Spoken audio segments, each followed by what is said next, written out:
بصرہ کا ایک سردار جو ہمیشہ پریشان اور غمگین رہتا تھا، تو ایک دفعہ کسی شخص نے اس سے اس کے غمگین رہنے کی وجہ پوچھی، جس پر اس سردار نے جواب دیا کہ مجھ سے ایک ولی اللہ کی خدمت میں گستاخی ہو گئی تھی، اور اب مجھے ڈر لگتا ہے کہ کہیں قیامت کے دن اس بات کی سزا نہ ملے۔ بات اس طرح سے ہے کہ ایک دفعہ مجھے بیت اللہ جانے کا موقع ملا تو کافی دوست مجھے روانہ کرنے آئے، جن میں سے ایک شخص زید جو کہنے لگا کہ مجھے بھی آپ کے ساتھ جانا ہے، اور وہ میرا پیچھا چھوڑ نہیں رہا تھا۔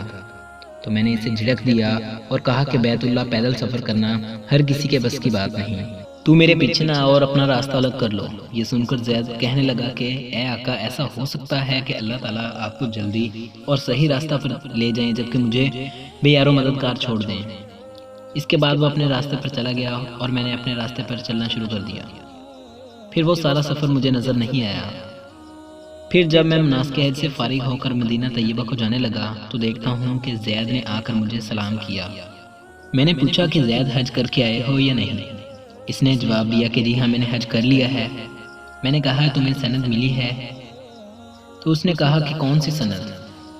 میں نے کہا جو بندہ حج کرتا ہے اس کو ایک غیب سے چھڑی ملتی ہے جس پر لکھا ہوتا ہے فلاں بن فلاں کا حج قبول ہو گیا ہے۔ پھر اسی سند کی بنا پر حشر میں اعمال کا حساب ہوگا۔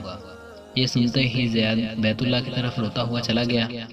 پھر جب میں حضور اقدس صلی اللہ علیہ وآلہ وسلم کی زیارت سے فارغ ہوا تو دیکھتا ہوں کہ زید پھر آ گیا اور آ کر سلام پیش کیا۔ السلام علیکم کہنے کے بعد زید نے میرے سامنے ایک چھڑی رکھ دی جو نہایت عمدہ اور ریشمی کپڑے سے سبز خط سے زید کے عذاب قبر اور حشر سے نجات کے لیے لکھی ہوئی تھی۔ یہ دیکھ کر میرے ہوش اڑ گئے اور جب پرسکون ہوا تو اس سے حقیقت معلوم کی۔ تب اس نے بتایا کہ سنو بھائی،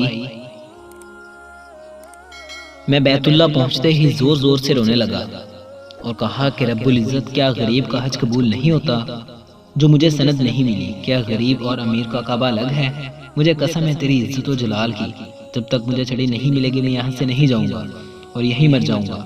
پھر روتے روتے ایک غیب سے آواز آئی کہ اے زید، نجات کی چھٹی لے اور یہاں سے اپنی راہ لے۔ اس کے بعد چھٹی میرے ہاتھ میں آ گئی جس کو لے کر میں چلا آیا۔ یہ سن کر میں بڑا حیران ہوا اور سوچا کہ میں زید سے بڑی نفرت کرتا تھا، لیکن یہ تو ولی اللہ ہیں۔ پھر زید کو لے کر میں اپنے ہمراہ بصرہ لے آیا اور اس چھڑی کو بڑی عزت اور احترام سے رکھا۔ ایک دفعہ میں کسی کام سے سفر پر گیا تو پیچھے سے زید کا انتقال ہو گیا۔ جب واپس آیا تو میں یہ خبر سن کر کافی پریشان ہوا اور سوچا کہ ایسے ولی اللہ کے جنازے میں شریک نہیں ہو سکا۔ پھر اچانک مجھے ایک چھٹی کا خیال آیا جو میں نے صندوق میں رکھی تھی۔ مجھے اور بھی دکھ ہوا یہ سوچ کر کہ سفر پر جانے سے پہلے میں نے یہ چھٹی زید کو کیوں نہ دے دی۔ جب میں نے صندوق کھولا تو اس میں چھٹی موجود نہ تھی۔